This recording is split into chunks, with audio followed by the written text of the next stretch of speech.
The special thing about the Blu-ray is the extended version of the film, which is why I say this is the way to watch the movie. I was just recently watching some clips from the 2011 film, and I was reminded of two things.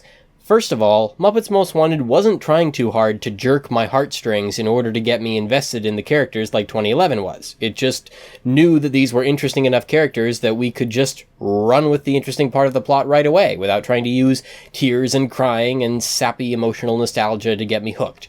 Secondly, Most Wanted seems to be lacking in a particular kind of humor that 2011 had, which may be due to the lack of Jason Segel's influence. What 2011 had was a lot of little jokes that didn't really need to be there, but the movie was happy to go out of its way to include them anyway, and it's little touches like these that can make a movie more special. It can make a good one great.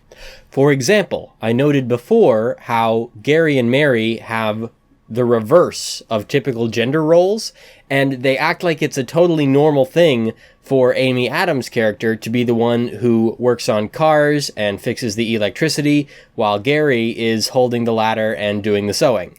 I love clever little touches like that. The problem, of course, with these jokes is that they are, in the end, not necessarily necessary. Because of this, they often end up on the cutting room floor before anything else, and that was part of the sequel's problem. It was too long, so they had to cut the jokes that weren't needed. But the extended version keeps a lot of these jokes intact. I don't want to give them away, but I think you'll find that a lot more of the charm of the first, particularly in its comedy style, can be found in the extended version of the sequel. Listen to the full episode at MuppetHub.com.